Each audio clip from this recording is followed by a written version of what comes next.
El tema es operadores diferenciales de primer y segundo orden.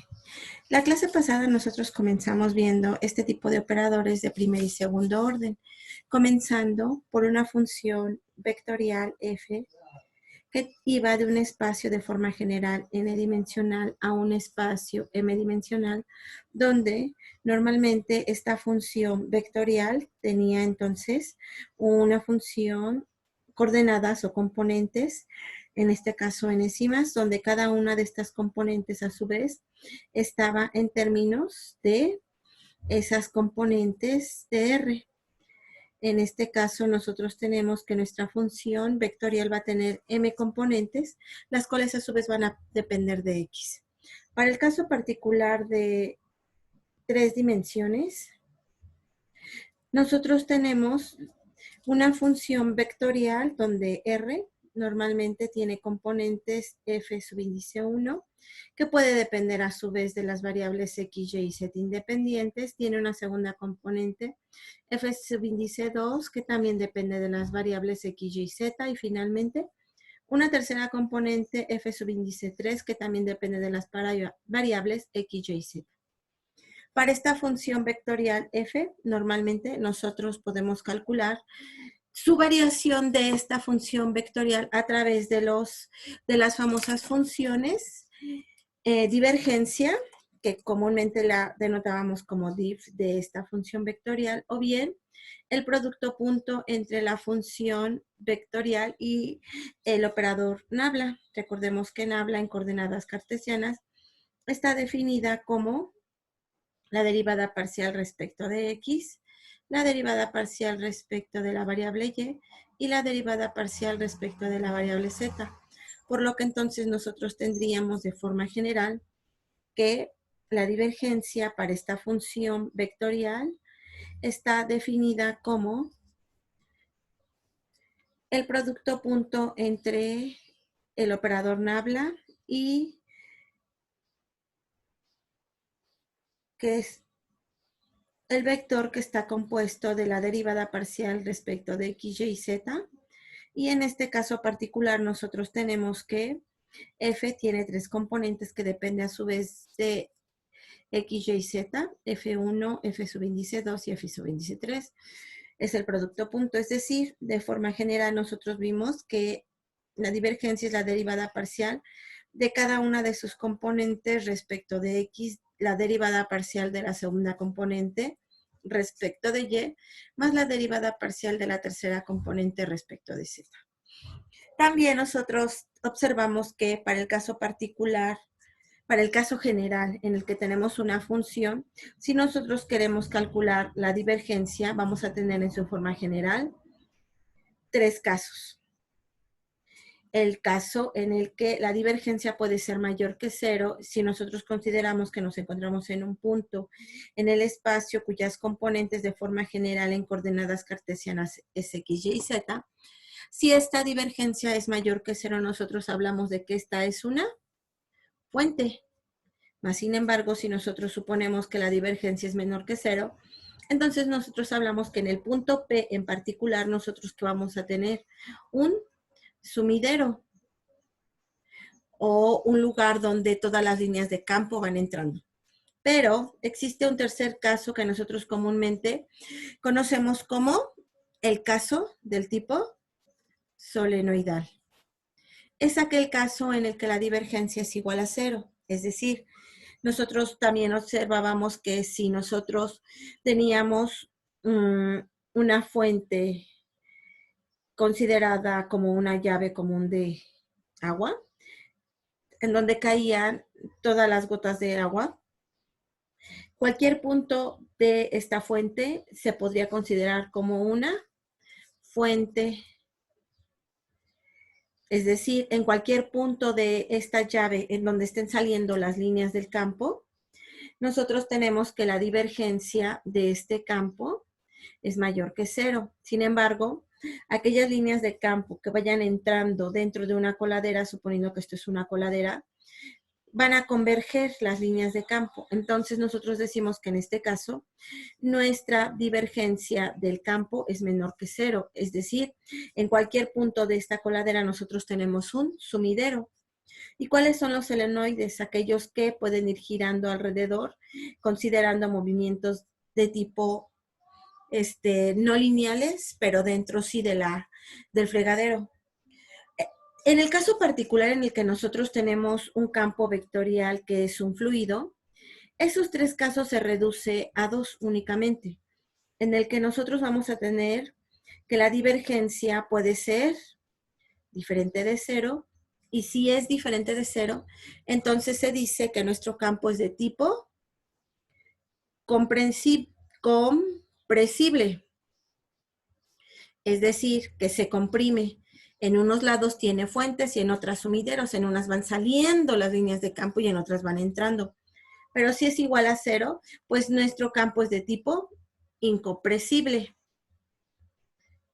Y entonces aquí lo que se dice es que no tiene ni fuentes ni sumideros, sino lo que hace los campos de tipo solenoidal, como también les dice, y cabe destacar esta particularidad dentro de los campos de los fluidos, porque resulta ser que estamos hablando de las mismas propiedades que se comentaban anteriormente, pero lo estamos haciendo ahora en un caso muy particular, en el caso de los fluidos, que hablamos de fluidos compresibles y fluidos incompresibles.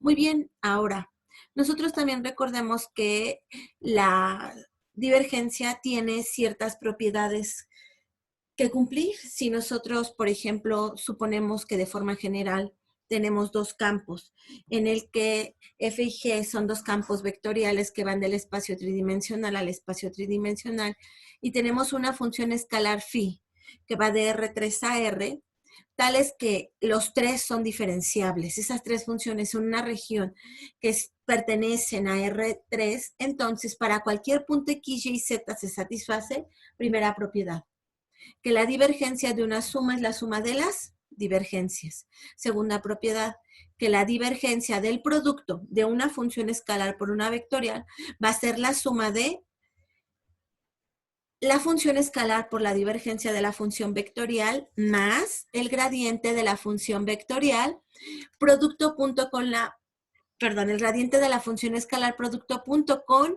la función vectorial. Y la tercera propiedad, la divergencia de un producto cruz es la diferencia entre ¿quiénes? La función G por el rotacional de F menos el producto punto entre la función F y el rotacional de la función G. Para fines prácticos, nosotros no vamos a demostrar estas propiedades, se le queda como un ejercicio al lector. ¿Dónde lo puede encontrar? Recuerden el libro de cálculo vectorial y sus aplicaciones de Estrada, García y Colome, ahí lo pueden encontrar. Muy bien, nosotros solo vamos a hacer uso de una de las propiedades. ¿Cuál es esa propiedad? La propiedad número 2, en la que nos dice que si nosotros tenemos la divergencia de ¿quién?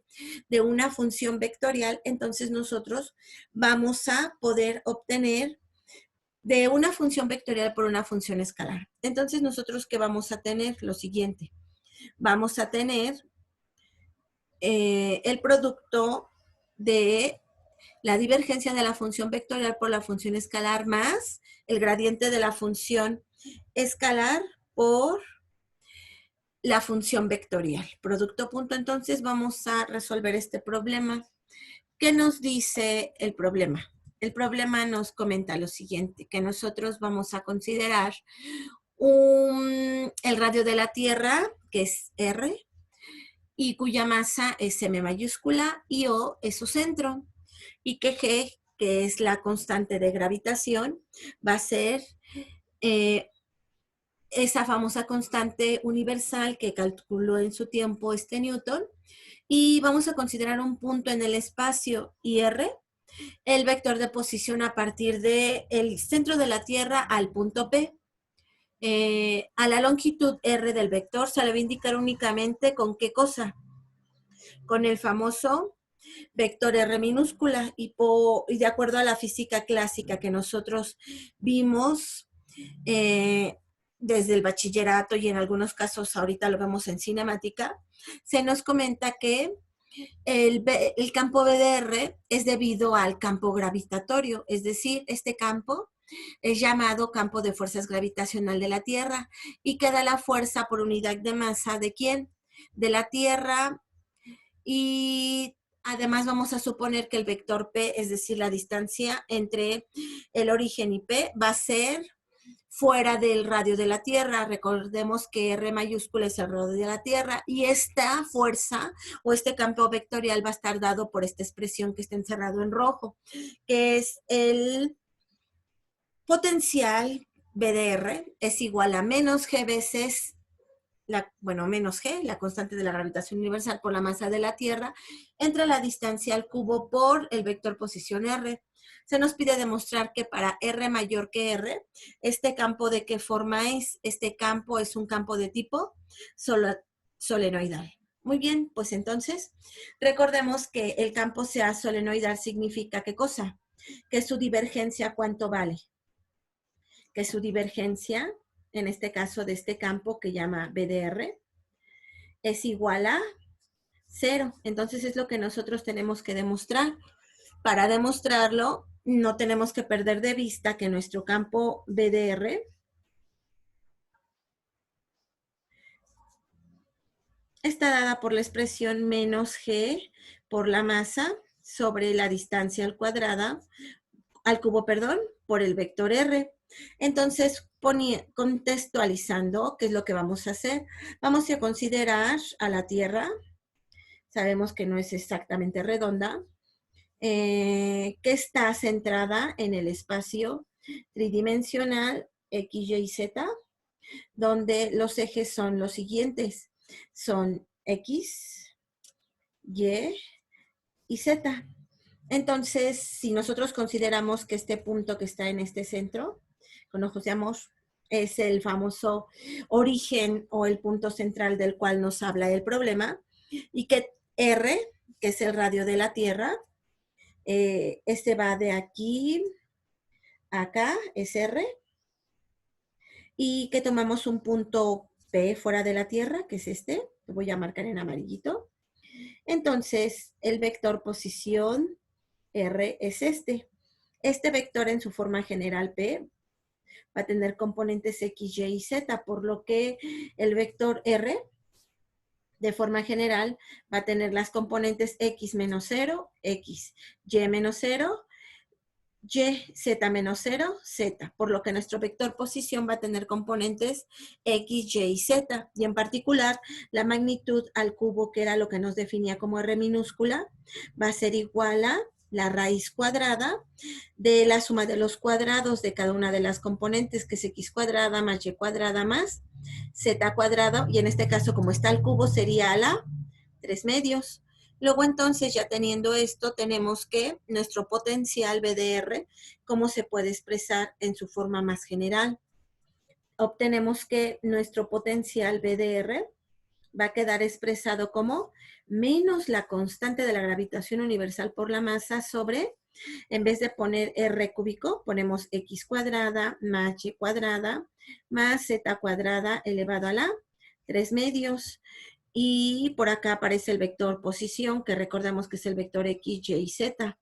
Para calcular esta divergencia, nosotros vamos a hacer uso de la propiedad que se comentaba, que es la propiedad número 2, donde tenemos la divergencia de un campo vectorial por un campo escalar, en este caso phi es el campo escalar, que va a ser igual a ¿quién? A phi veces la divergencia del campo vectorial más el producto punto entre el gradiente del campo escalar por la función vectorial. En este caso en particular, nosotros tenemos que esto que estoy encerrando en color amarillo va a ser phi, y esto que estoy encerrando en color rojo va a ser justamente la función vectorial.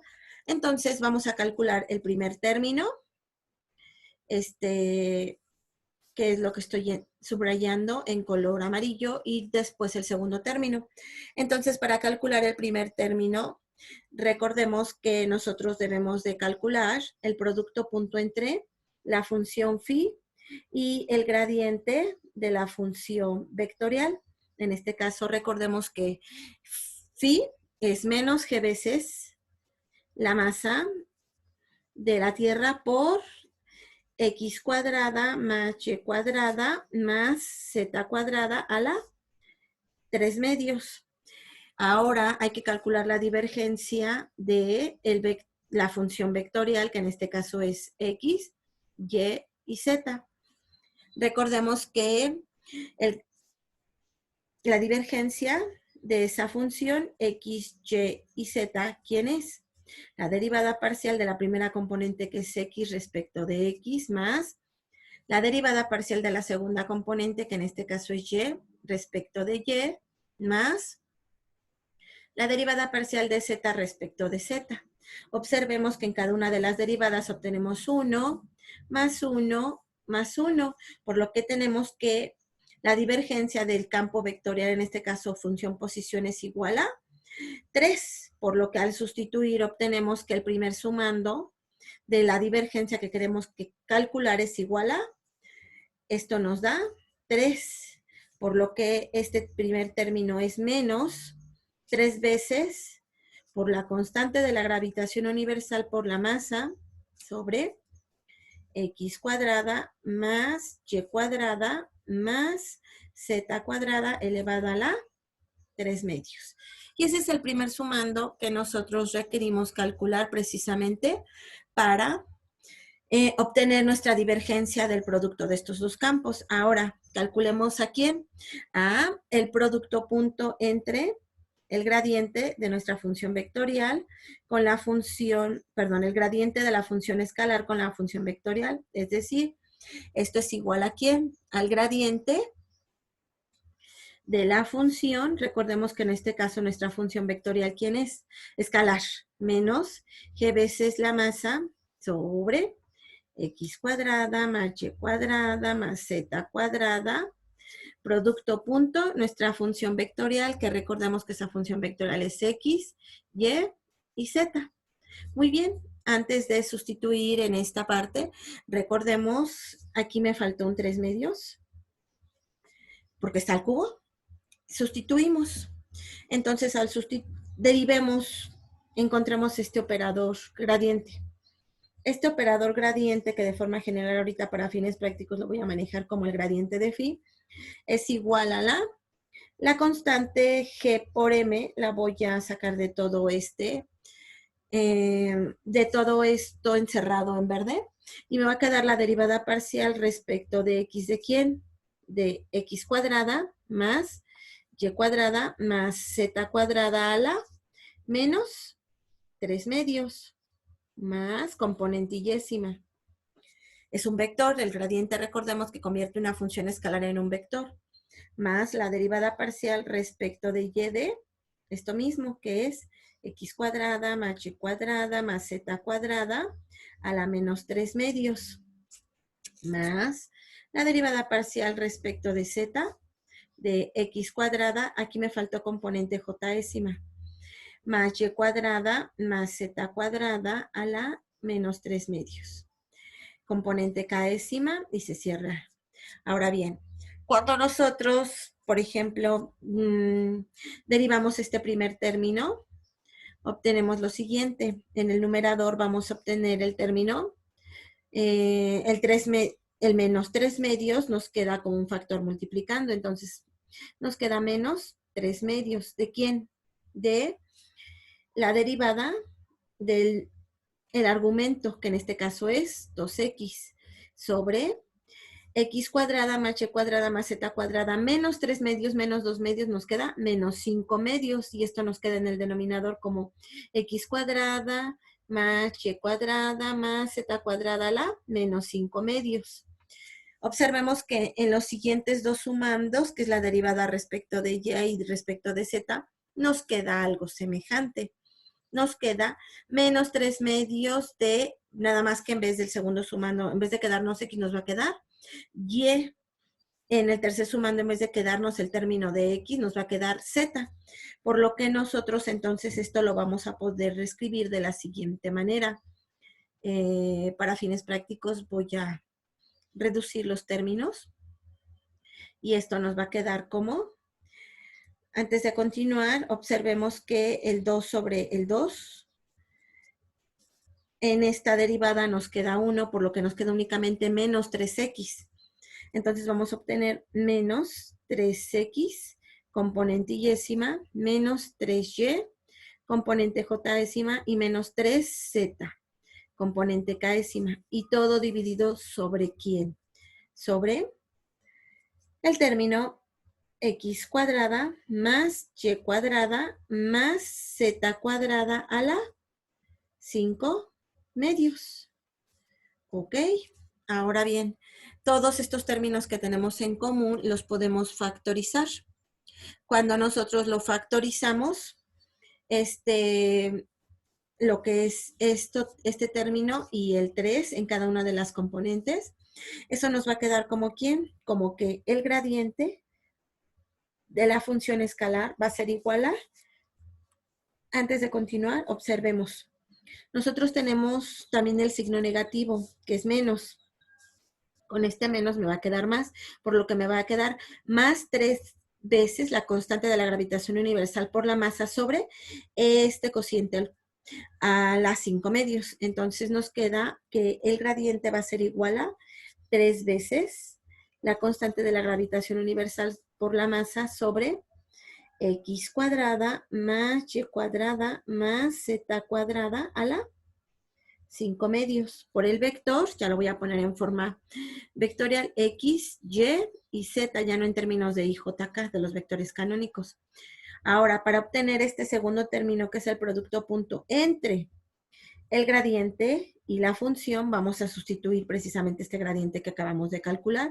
Lo único que hacemos es multiplicarlo ahora por la función vectorial x, y, z. Entonces, nosotros, ¿qué obtenemos? Que el producto punto entre este gradiente y la función vectorial, en este caso f, de forma general, va a ser 3 veces la constante de la gravitación universal por la masa sobre x cuadrada más y cuadrada más z cuadrada a las 5 medios, producto punto, antes de continuar, el producto punto dense cuenta que es del mismo vector con el mismo, por lo que nosotros automáticamente vamos a tener producto punto x por x, x cuadrada, más y por y cuadrada, más z por z, z cuadrada. Por lo que observemos que el numerador y el denominador se reducen. Sería 5 medios menos 2 medios, 3 medios. Por lo que ahorita ese producto punto únicamente va a ser a la 3 medios. Muy bien, nosotros entonces ya obtuvimos los dos términos básicos para calcular precisamente esto. Observemos que tenemos 3 veces la constante universal por la masa sobre x cuadrada más y cuadrada más z cuadrada a la 3 medios. Y al sustituir acá, obtenemos que entonces el gradiente de la función vectorial BDR va a ser igual a este término en amarillo, que resultó ser justamente esto que tenemos aquí. Este es el término amarillo. Menos 3 veces gm sobre x cuadrada más y cuadrada más z cuadrada a la 3 medios. Sustituimos. Y nos queda menos 3 veces gm sobre x cuadrada más y cuadrada más z cuadrada a la 3 medios. Y el término que está subrayado en rojo fue lo que obtuvimos al final, es decir, la misma cantidad pero con signo positivo.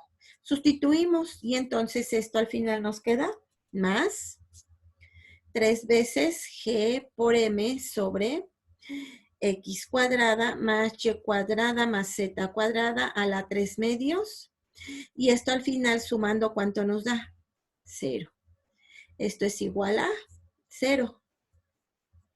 Y justamente ya acabamos de demostrar lo que nos dice este problema. Demuéstrese que este es un campo vectorial de tipo solenoidal. Es decir, ¿qué es lo que acabamos de demostrar? Nosotros ya sabemos que el campo gravitacional es un campo de tipo conservativo y que nos afecta. Estamos tan acostumbrados a él que de pronto no decimos, No decimos, ay, siento la gravedad, la pesadez de la gravedad, pero sí lo siente nuestro cuerpo en el paso de los años. Entonces, ¿qué es lo que nos está diciendo? Que el potencial o la famosa función potencial que convierte cuando no está en movimiento es justamente este campo. Y como acabamos de demostrar que es de tipo solenoidal, pues esta es una propiedad también de los famosos campos conservativos, los cuales comentaremos en un momento más con el caso del rotacional. Muy bien. Ahora veamos un segundo ejemplo, calculando precisamente también estas propiedades de la función del operador divergencia. Entonces, ¿qué nos dice en este segundo ejemplo? En el segundo ejemplo, lo que se nos solicita es calcular los valores de ¿quién? De las constantes para determinar que un campo sea precisamente del tipo solenoidal. Entonces, observemos. En este caso nos dice, determina el valor de la constante A de forma que el vector B, que es igual a X más 3Y más Y menos 2Z más X más BZ sea de tipo solenoidal. Entonces nos dice que lo que debemos de hacer es dar por hecho que es solenoidal. Eso significa que la divergencia de este campo vectorial es igual a 0. Recordemos que su divergencia es, nuevamente, la derivada de su primera componente, que es esta, respecto de X, más la derivada de la segunda componente, que es Y menos 2Z respecto de Y, más la derivada de la tercera componente respecto de Z. Observemos que de esto obtenemos lo siguiente. La primera derivada es 1. Esta derivada nos dio 1 justamente. Entonces, ahora, esta segunda derivada nos da también 1. Más 1, 2, que es el que tenemos aquí. La derivada de esta tercera componente nada más sobrevive ¿quién? El valor de A. Por lo que, como esto está igualado a 0, al despejar a la variable, a la constante A, obtenemos que A es igual a menos 2. Entonces, para que nuestro campo sea de tipo solenoidal, la constante A tiene que valer menos 2. Y ese es un ejemplo. Muy bien. Ahora, antes de pasar a las propiedades de la divergencia, del rotacional, recordemos que otra manera de nosotros calcular u observar cómo varía nuestro campo vectorial es precisamente a través del operador rotacional. Recordemos que el operador rotacional de una función vectorial de 3 variables es el producto cruz entre ¿quién? Entre el operador nabla y la función vectorial, es decir, nosotros vimos previamente que esto es el determinante de derivada parcial respecto de X, derivada parcial respecto de Y, derivada parcial respecto de Z, componentes I, J y K de las componentes de mi función vectorial. Recordemos que es una función que tiene 3 componentes, F1, F2, F3, por lo que esto va a ser igual a ¿quién? Por menores y cofactores, componente y-ésima, derivada de F3, derivada de F3 respecto de Y, menos derivada de F2 respecto de Z. Ya eso le llamamos componente y-ésima, menos, ya calculamos este, componente J-ésima, la derivada parcial ¿de quién? De F3 respecto de X. Menos la derivada parcial de F1 respecto de Z. Componente J-ésima. Más, en el caso de la componente K-ésima, es la derivada de F2 respecto de X. Menos la derivada de F1 respecto de Y. Componente K-ésima. Ahora, ¿esto qué significa? Al igual que la divergencia, esto tiene un significado físico para cada uno de los campos. ¿Cuál es ese significado físico? Resulta ser que este rotacional de esta función vectorial va a tener dos opciones. Puede ser igual, diferente de cero. Si es diferente de cero, nosotros hablamos que tenemos un campo de tipo irrotacional. Pero si esto es igual a cero, se dice que nosotros tenemos un campo que rota, o bien el rotacional.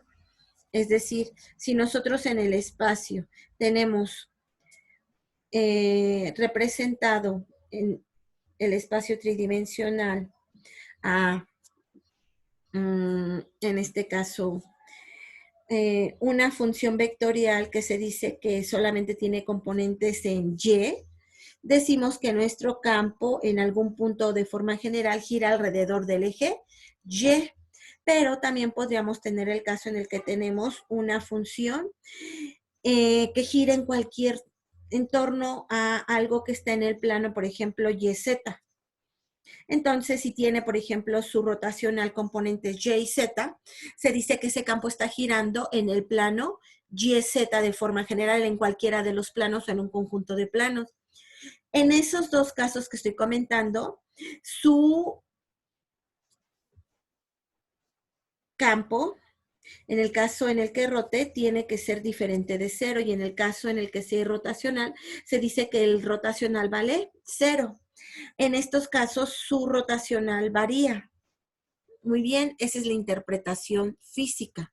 Ahora, al igual que la divergencia, pues el rotacional también nos tiene propiedades matemáticas como son la suma, el producto vectorial. ¿Cuál es la diferencia principal aparte de este significado físico?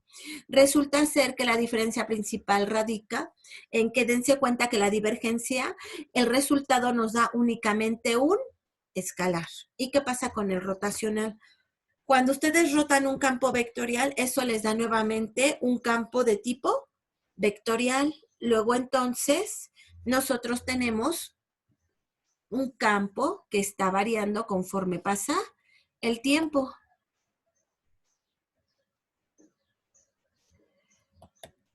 Muy bien. Ahora, supongamos que tenemos dos funciones vectoriales que van del espacio tridimensional al espacio tridimensional y phi una función escalar, tales que las tres funciones son diferenciables en una región que pertenece a R3. Entonces se dice que para cualquier punto que pertenece a esa región se cumple que el rotacional de la suma de dos funciones vectoriales es la suma de los rotacionales. Propiedad número 2. Se dice que si nosotros calculamos el rotacional de una función escalar con una función vectorial, entonces, ¿qué vamos a tener? Que esto va a ser igual a la suma del producto cruz entre el gradiente de la función escalar con la función vectorial más el producto de la función escalar por el rotacional de la función vectorial. Muy bien. Una vez entendido esto, también tenemos una tercera propiedad que se le conoce como el rotacional del producto cruz entre dos funciones vectoriales. Para esto, ¿nosotros qué tenemos? Nosotros tenemos que va a ser igual a la suma de estos cuatro elementos, donde el primer elemento es el producto punto entre la función g con el operador nabla, y eso a su vez se multiplica por la función f menos la divergencia de la función vectorial f por g menos el producto punto entre f y el operador gradiente por g más la divergencia de g por f. Lógicamente, cada una de estas propiedades tiene su demostración. Nosotros para fines prácticos no lo vamos a ver. ¿Por qué? Por lo siguiente. Porque eso implicaría, uno, un poquito más de inversión de tiempo, y dos, no alcanzaré a ver las siguientes propiedades. ¿Y de qué nos habla lo siguiente? Hay una propiedad importante que yo no comenté. Resulta ser que, recordando nuevamente los sistemas conservativos que comentábamos hace un minuto, que cuando nosotros tenemos un campo de tipo rotacional, es decir, un tal que el rotacional de la función vectorial es igual a 0, entonces va a existir una función escalar phi, tal que se satisface ¿qué cosa? Que la función vectorial f va a ser igual al gradiente de la función escalar. Entonces, normalmente a esto, ¿cómo se le conoce? Se le conoce a esta función phi o a esta función escalar, de forma general se le conoce como la famosa función potencial, o en el caso de la energía gravitacional que estábamos comentando hace unos minutos, hablamos de la energía potencial. Muy bien, cuando nosotros suponemos que el rotacional es igual a 0 y sabemos que se satisface esto, esto significa lo siguiente, que si suponemos que esta función f tiene tres componentes, f subíndice 1, f subíndice 2 y f subíndice 3, entonces la primera componente va a ser igual a la derivada parcial de phi respecto de x. La segunda componente es igual a la derivada de phi respecto de y la tercera componente va a ser igual a phi respecto de z. Esto nos va a dar un sistema de tres ecuaciones íntegro diferenciales. ¿Por qué? Ya sé que aunque la mayoría de ustedes probablemente no hayan tenido ecuaciones diferenciales, pero sí sabemos que para resolver una ecuación diferencial, básicamente lo que tenemos que hacer es integrar, pues vamos a hacer lo mismo. Si nosotros derivamos parcialmente, entonces nosotros encontramos que también podemos integrar parcialmente, ¿verdad? Pues es lo que vamos a hacer aquí. Vamos a integrar parcialmente, pero ahora respecto de cada una de las variables. Estoy reescribiendo justamente las ecuaciones que nos acaba de proponer el libro, en donde se satisface justamente que el gradiente de la función escalar es igual a la función vectorial. Entonces, para resolver estas ecuaciones, yo les comentaba, básicamente lo que ahora tenemos que hacer es integrar parcialmente. Es decir, para esta primera ecuación que estoy subrayando en verde, lo que yo voy a hacer va a ser integrar respecto de x, ambos miembros.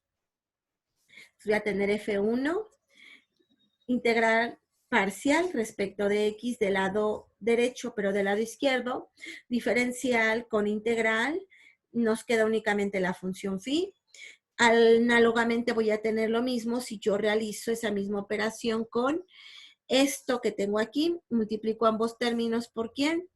Por el diferencial de y obtengo al integrar que el integrando con el diferencial CB me queda que phi es igual al integral de f2 de y. Y obtengo algo parecido si yo integro ahora esto respecto de la variable z. Yo no estoy quitando las derivadas parciales porque estoy haciendo énfasis que estas integrales van a ser únicamente del tipo parcial.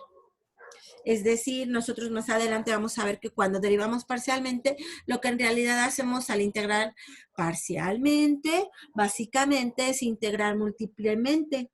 De hecho, esta forma que yo les estoy enseñando para encontrar a quién, a la función phi, es justamente la solución que ustedes ocupan para las famosas ecuaciones diferenciales de tipo exactas. Integran, y este es el método de la solución. Ahorita vamos a ver un ejemplo particular. Una vez entendiendo esto, entonces voy a volver a hacer énfasis en que precisamente esta función phi, que es la famosa función potencial o energía potencial, es decir, ¿qué es lo que básicamente nosotros hacemos? Lo siguiente. En un sistema conservativo solo tenemos básicamente dos términos de energía.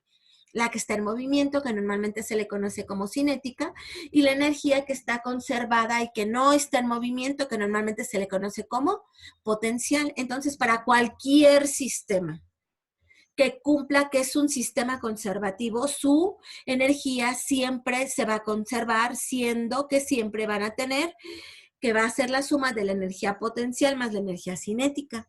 Y esta energía potencial es justamente la que nosotros estamos calculando a través de la famosa propiedad de que en un sistema conservativo el rotacional, ¿cuánto vale? 0. Muy bien, ahora veamos ejemplos de todo esto que hemos estado observando. Observemos, nos dice en este ejemplo, que la ley de Hood establece que una fuerza elástica F es directamente proporcional a su desplazamiento R. Entonces se nos solicita que para el desplazamiento R que está en coordenadas cartesianas, X, Y, Z, que también se puede ver como eso que aparece ahí,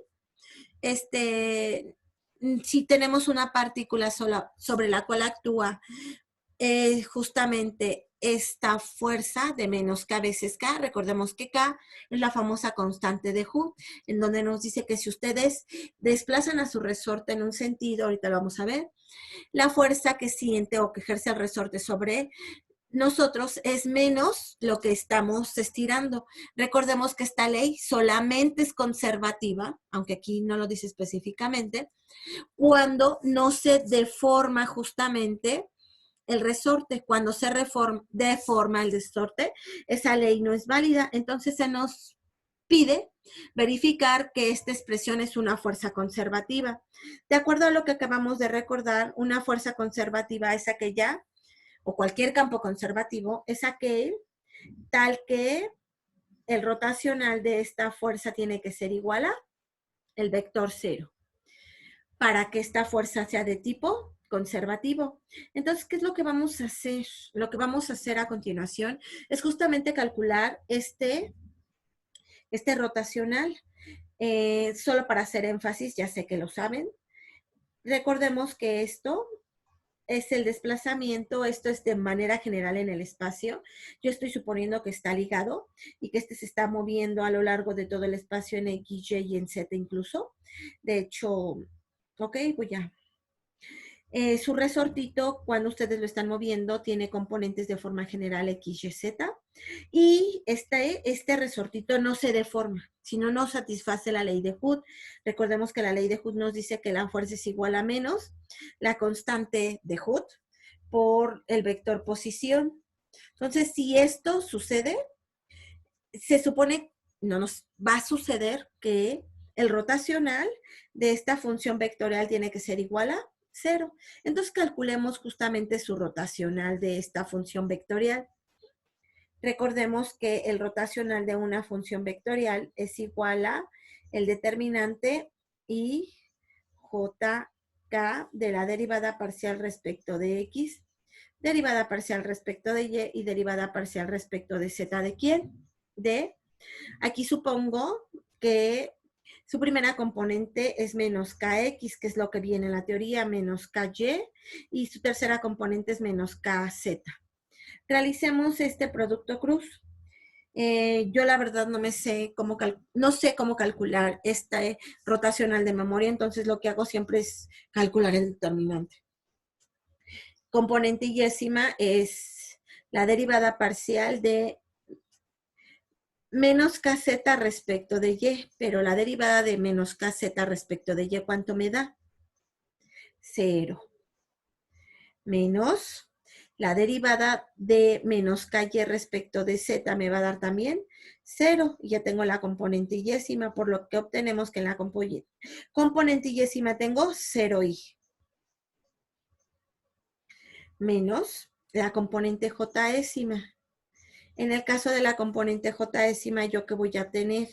Lo siguiente.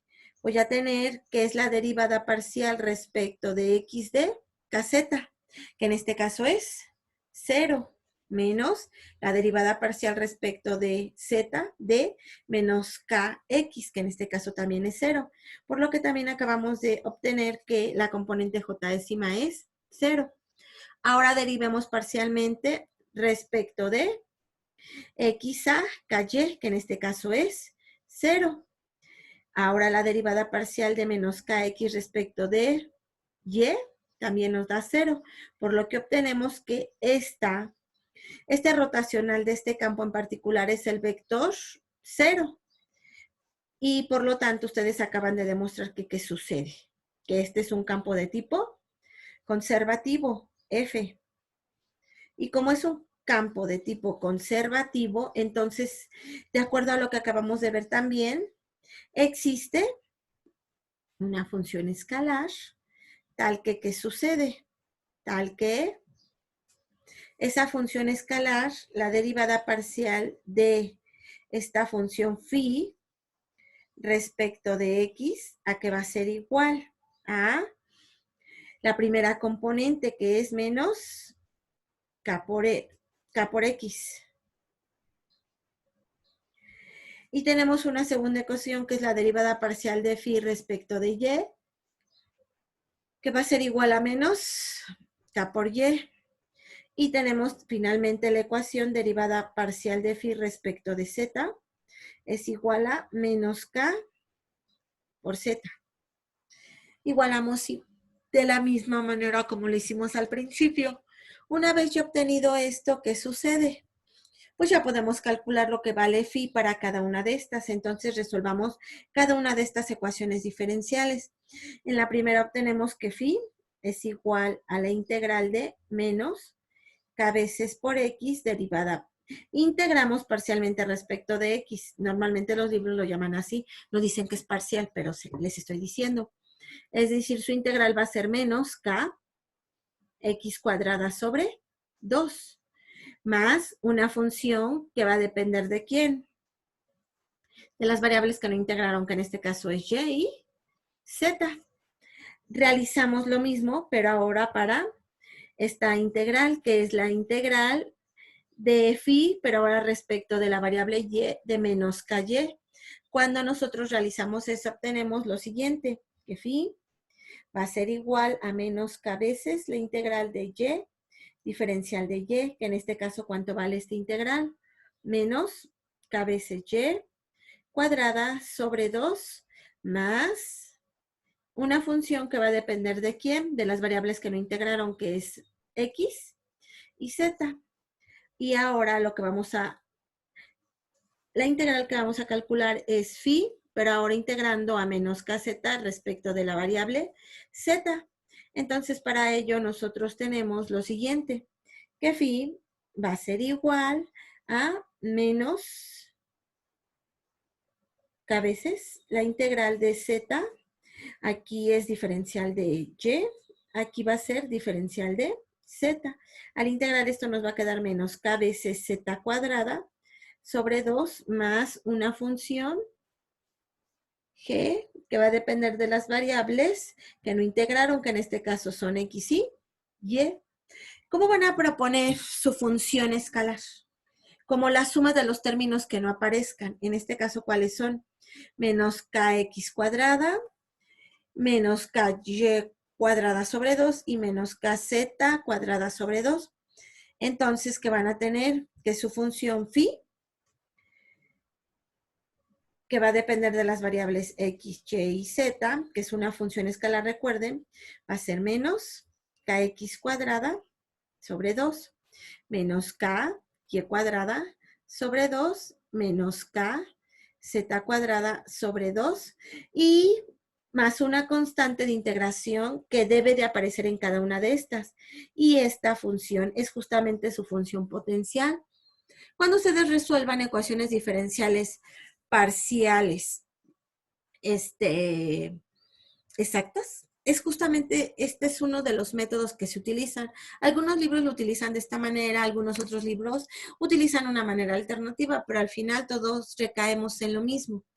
Muy bien, ahora ya obtenida esta, podemos ver algunas otras propiedades precisamente de este rotacional. Aquí observemos que el autor sí calculó precisamente f y ya no calculó, en este caso, la función escalar que hacía que fuera conservativa, es decir, no calculó nuestra función potencial. Ahora vamos a resolver un segundo ejercicio en el que nos dice que obtener los valores constantes A, B y C, de manera que este campo que está subrayado en verde sea un campo de tipo irrotacional.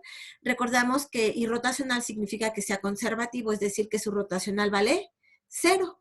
Entonces, vemos que nuestro campo en particular es esta función vectorial que depende de las variables x, y, z, igual a x más 2y más az, componente en y, bx menos 3y menos z, componente en k, tiene 4x más 6y más 2z. Entonces, lo que nosotros tenemos que hacer es resolver el rotacional. Formamos nuestro determinante IJK, derivada parcial en X, en Y y en Z. Ponemos la primera componente, la segunda y la tercera. Recordemos que para la componente yésima, que es nosotros que tenemos para la componente yésima es la derivada parcial de Y de esta expresión. Es decir, es C menos la derivada parcial respecto de Z de esta expresión, que en este caso es menos 1 con el menos del signo del determinante nos da C más 1, componente yésima. Ahora calculemos la componente Jésima. Para la componente Jésima procedemos de forma muy similar, nada más que ahora consideremos que es la derivada parcial de ¿quién? Respecto de X de esta expresión, en este caso nos da 4, menos la derivada parcial de esta expresión respecto de Z. Y en este caso nos queda menos A, componente yésima. Ya para finalizar, para calcular la componente késima, ¿qué vamos a hacer? Vamos a tomar a los términos de las respectivas derivadas parciales, en el cual obtenemos que la componente késima es la derivada de X de esta expresión, que únicamente nos queda B, menos la derivada de Y de esta expresión, que en este caso es menos 2, componente késima. Como es un vector, sabemos que el rotacional también es un vector, igualamos término a término, es decir, C más 1 igual a 0, en este caso menos 4 menos A igual a 0 y B menos 2 igual a 0. Al despejar de cada una de estas ecuaciones obtenemos que la constante A vale menos 1, la constante C vale menos 1, la constante A vale 4 y la constante B vale 2, por lo que estos son los valores que deben de tener estas constantes para que este campo sea de tipo irrotacional. Muy bien. ¿Dónde aparecen estas ecuaciones inmediatamente?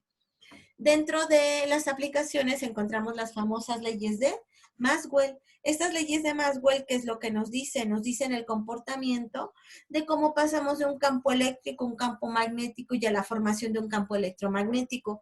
Entonces, Maxwell nos dice que el rotacional del campo eléctrico es igual a menos la variación de la intensidad de campo magnético respecto del tiempo.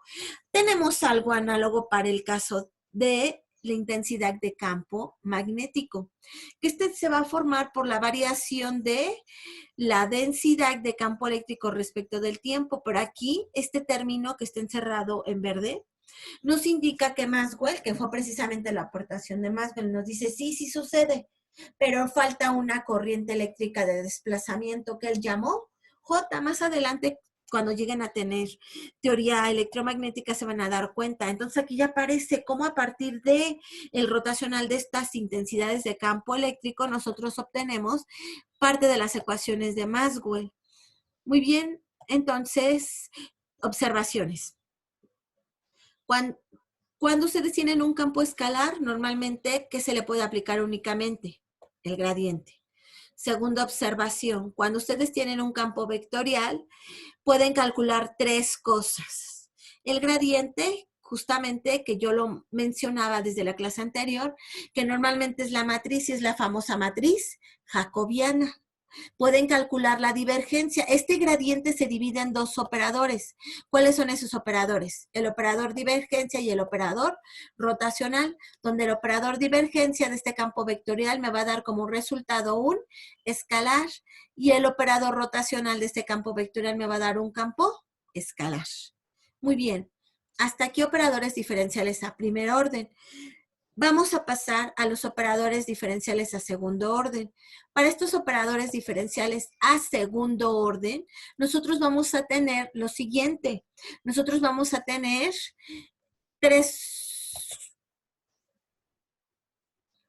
5 operadores principales. Ahora, ¿cómo los vamos a obtener? Vamos a suponer que tenemos 2 funciones una función escalar f y una función vectorial f y una función escalar phi, que tal como lo habíamos mencionado anteriormente, para el caso particular del espacio tridimensional, estas son diferenciables a primer y segundo orden y bla, bla, bla. Entonces, a ver, en el caso de la función escalar, nosotros acabamos de ver que una función escalar, normalmente lo que se calcula matemáticamente para ver sus variaciones es el gradiente. El gradiente entre el operador nabla y la función no tiene ninguna operación matemática entre ellos. Entonces, esto nos va a dar un vector. A ese vector le podemos sacar dos operadores. ¿Cuáles son esos dos operadores? La divergencia y el rotacional. Cuando nosotros obtenemos la divergencia de un operador gradiente, ese lleva un nombre muy particular y se le conoce normalmente como el operador laplaciano. Este operador laplaciano tiene una fundamental importancia porque esto nos va a surgir, en particular dentro de las ecuaciones diferenciales parciales, nos va a hacer estudiar básicamente dos tipos de ecuaciones, la ecuación diferencial de Laplace y la ecuación diferencial de Poisson. Ahorita, básicamente es a lo siguiente que me refiero. Lo que nosotros tenemos es una función escalar, phi, obtenemos su gradiente y calculamos ¿qué cosa? Dado su gradiente, calculamos la divergencia para esto. Ya esto normalmente se le conoce como el laplaciano. Entonces, esto también se denota como a través de la segunda derivada de phi. Y esto va a tener dos posibilidades. Cuando es igual a cero, se le conoce como la ecuación de Laplace. Pero cuando esto es diferente de cero, se le conoce esta ecuación diferencial como la ecuación de Poisson o Poisson, como lo mencionan algunos autores. Muy bien, esta es para la primera parte de los operadores diferenciales de segundo orden. Ahora yo les decía, si ustedes tienen este gradiente de esta función escalar es un vector, entonces podemos calcular también el rotacional. Observemos cuando obtienen el rotacional de un gradiente, están viendo el comportamiento de cómo rota este campo. En el caso anterior del laplaciano, nosotros estamos viendo únicamente la variación de forma escalar. Muy bien, este no tiene un nombre en particular a diferencia del primer operador a segundo orden. Ahora bien, si nosotros tenemos un campo vectorial, sabemos que podemos calcular dos operadores, la divergencia y el rotacional. Cuando tienen la divergencia, recuerden que el resultado es un escalar. Entonces, a ese escalar únicamente le pueden calcular ¿qué cosa? El gradiente. Y a ese operador se le llama gradiente de una divergencia. Pero cuando calculan el rotacional, tienen dos posibilidades. Uno, calcular la divergencia, que es esto que estoy subrayando, y calcular ¿qué cosa? El rotacional. En el caso de la divergencia, lo único que están viendo es la variación escalar de ese nuevo campo vectorial, pero en el caso del rotacional, ustedes que están observando, que tienen un campo que ya está rotando y ahora están viendo una nueva rotación en una nueva dirección o en nuevas direcciones bajo otro sistema de coordenadas. Y básicamente a eso nos referimos principalmente con estos operadores a segundo orden. Muy bien, ahora vamos a ver, nosotros al principio decíamos que básicamente los operadores diferenciales a primer orden se obtienen a partir de la matriz jacobiana porque se divide en dos básicamente, la divergencia y el rotacional. Entonces la pregunta inmediata que nosotros nos haríamos, ¿y estos 5 operadores diferenciales a segundo orden se pueden expresar o encontrar matricialmente también? No, no todos, desafortunadamente, pero sí uno. Y es justamente del que hablábamos al principio, del famoso laplaciano. El laplaciano se puede encontrar muy parecido, pero ahora respecto de la matriz hessiana. Si ustedes recuerdan esta matriz hessiana, nosotros la estudiábamos justamente cuando veíamos el teorema de las derivadas parciales a segundo orden, en el que está compuesto por las derivadas mixtas en sus laterales, pero principalmente en la traza tiene las derivadas a segundo orden en las variables x, y y z. Entonces yo les comento que el laplaciano se puede calcular como la traza o la suma de los términos de la diagonal, ¿ok? Entonces recordemos también que el laplaciano es el producto punto entre el operador nabla, que es derivada parcial en X, derivada parcial en Y, derivada parcial en Z, ¿producto punto con quién? Con el gradiente de la función phi. Recordemos que su gradiente es la derivada parcial en X, la derivada parcial de phi respecto de Y, la derivada parcial de phi respecto de Z, lo cual equivale a quién? A esto. A las segundas derivadas en X más la segunda derivada en Y más la segunda derivada en Z. Y esto es justamente el operador laplaciano. Algunos autores, como ya les comentaba previamente, le llaman principalmente, ya no le llaman la divergencia de nuestro gradiente, le llaman el operador nabla elevado a segundo orden de la función escalar phi, que es esto que acabo de seleccionar en color azul, y esto va a ser igual a 0. Cuando es igual a 0, ¿cómo se le conoce a esto? Como la ecuación de Laplace, lo que les comentaba hace unos minutos. Y cuando se tiene eso, ¿qué vamos a tener? Pues inmediatamente surge una nueva definición en ecuaciones diferenciales parciales, que a esta phi normalmente le conocemos como una función conocida como función de tipo armónica. Si tenemos una phi que satisface que el laplaciano es igual a 0 o que satisface la ecuación de Laplace, a esa solución se le conoce como función armónica, y en ese sentido es el siguiente ejemplo que vamos a ver. Se nos pide probar que la función que está definido como un NR, donde la magnitud de R es la raíz cuadrada de X cuadrada más Y cuadrada más Z cuadrada, y se nos pide demostrar que 1 sobre R es una función armónica, siempre y cuando esta función posición sea diferente de 0, porque cuando es igual a 0 se tiene algo diferente, ¿ok? Entonces, pues, calculemos esta función. Vamos a demostrar que esta es una función armónica. Y de acuerdo a lo que acabamos de ver, para ver que esta función que acabamos de proponer es armónica, ¿qué tenemos que calcular? Pues el laplaciano. Es decir, las segundas derivadas respecto de x, y y z de esta función. Aquí se saltan muchos pasos, lo vamos a realizar paso por paso a continuación. No olvidemos que nuestra función, la voy a llamar para no perder la costumbre, la voy a llamar phi de x, y, z dividido, definida como 1 sobre r, o bien 1 sobre la raíz cuadrada de x cuadrada más y cuadrada más z cuadrada. Entonces no olvidemos que queremos demostrar que esa función phi es de qué tipo, armónica. Entonces, para que sea armónica, ¿qué tiene que pasar? Que el laplaciano, precisamente de esta función, phi es igual a 0, donde recordemos que era lo que les comentaba, que phi de x, y, z, a que es igual a 1 sobre la raíz cuadrada de x cuadrada más y cuadrada más z cuadrada.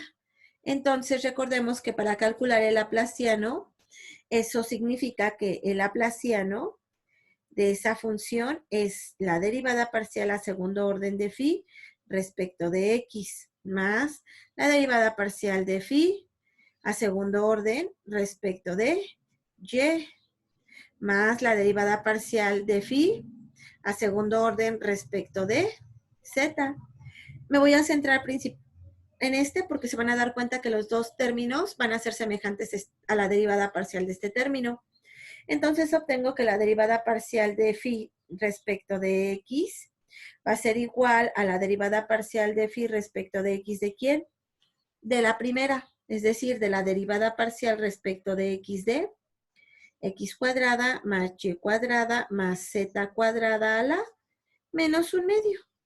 Cuando nosotros derivamos a este término respecto de x, obtenemos que esto va a ser igual a la derivada respecto de x de menos 1/2 de x cuadrada más y cuadrada más z cuadrada menos 1/2 menos 2/2 menos 3/2 por la derivada del argumento, que en este caso es 2x.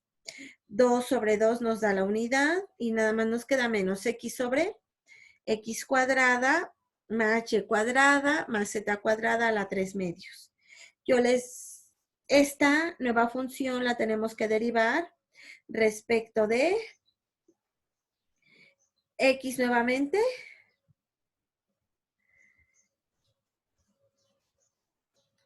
y lo podemos hacer por regla del cociente. Recordemos que la función es menos x sobre x cuadrada va y cuadrada va z cuadrada a la 3/2. Y por regla del cociente esto acá va a ser igual a la derivada del numerador que respecto de x, que en este caso es 1, y únicamente nos queda x cuadrada más y cuadrada más z cuadrada a la 3/2 menos el numerador intacto, que es x, por la derivada del denominador, que en este caso es 3/2, por la derivada del argumento, que es 2x, por x cuadrada más y cuadrada más z cuadrada, 3/2 menos 2/2 nos queda 1/2. Y todo esto dividido sobre ¿quién? Sobre x cuadrada más y cuadrada más z cuadrada a la 3/2 al cuadrado nos queda ese término al cubo. Observamos que en el segundo sumando del numerador, el 2 sobre el 2 nos da la unidad, por lo que ya no es necesario colocarlo. El menos 3 nos sigue quedando y x por x nos da x cuadrada, por lo que obtenemos eso. Luego, observemos que del primer sumando podemos factorizar este término y este término elevado a la 1/2. Cuando nosotros factorizamos este término elevado a la 1/2, nos quedan únicamente, ¿quiénes? 1 menos 3x.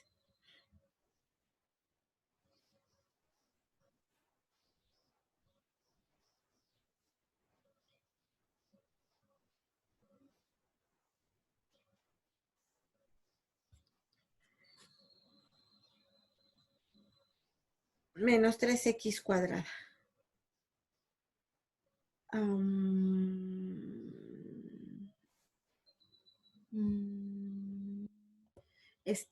No. Aquí recordemos que era 3x más esta. Para el primer sumando, recordemos que aquí teníamos x cuadrada más y cuadrada más z cuadrada a la 3/2. Como nada más factorizamos el 1/2, aquí me queda x cuadrada más y cuadrada más z cuadrada, ahora sí, menos 3x cuadrada. Observamos que al realizar esto me queda únicamente, ¿quién? Que el primer sumando y el cuarto sumando se restan, por lo que obtenemos y cuadrada más z cuadrada menos 2x cuadrada. Muy bien, el término que estoy seleccionando en verde con el término del denominador se reducen porque nos queda 3/2, que son 6/2 menos 1/2, nos queda a las 5/2, por lo que esto nos queda como lo siguiente, y cuadrada más z cuadrada menos 2x cuadrada a la 5/2. Observemos, nosotros vamos a obtener algo similar a la derivada parcial a segundo orden de phi, pero ahora respecto de y, nada más que en vez de obtener los términos y cuadrada más z cuadrada, vamos a obtener x cuadrada más z cuadrada menos 2y cuadrada. Y el denominador es el mismo, entonces escribamos. Vamos a tener que esto es igual a x cuadrada menos más z cuadrada menos 2 veces y cuadrada. Y todo sobre x cuadrada más y cuadrada más z cuadrada a las 5/2. Y análogamente para el caso de la segunda derivada de phi respecto de Z, nosotros vamos a tener que esto es igual a ¿quién? A X cuadrada más Y cuadrada menos 2Z cuadrada. Y todo dividido sobre X cuadrada más Y cuadrada más Z cuadrada a la 5 medio. Por lo que al sustituir al principio, donde obteníamos que nuestra función laplaciano es la suma de cada uno de estos términos, nosotros obtenemos lo siguiente, que este va a ser igual a ¿quién? Sustituyamos a, voy.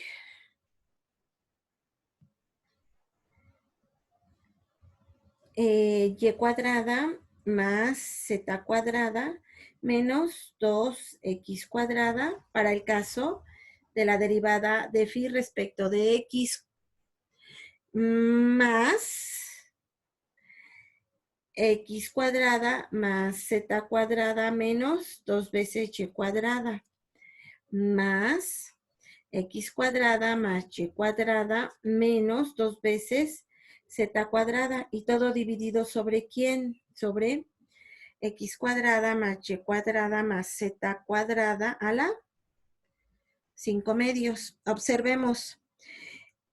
Y cuadrada menos 2Y cuadrada menos Y cuadrada más 2Y cuadrada, 0. Z cuadrada menos Z cuadrada menos 2Z, Z cuadrada más Z cuadrada, 2Z cuadrada menos 2Z cuadrada, 0. Menos 2X cuadrada más 2X menos X cuadrada más X cuadrada, eso me da 0. Por lo tanto, esta cumple la ecuación de Laplace, es decir, que su Laplaciano es igual a 0. Por lo tanto, se dice que phi es una función armónica. Y hasta aquí es todo lo que podemos decir de relevante sobre las funciones, en este caso sobre los operadores a primer y segundo orden. Ya lo demás que deseen revisar, de hecho se les queda como un ejercicio, revisar este ejemplo en el que se les dice que si tenemos que f es una función con derivadas parciales y suponemos que tiene 3 componentes, entonces la divergencia del rotacional de una función siempre va a ser 0. No importa si tienen 3 componentes, 4, 5, 6, las que quieran, esto siempre va a ser 0. Aquí lo van a demostrar para el caso particular y es todo lo que se puede decir de operadores diferenciales a segundo orden. Muy bien, nos vemos después. Gracias.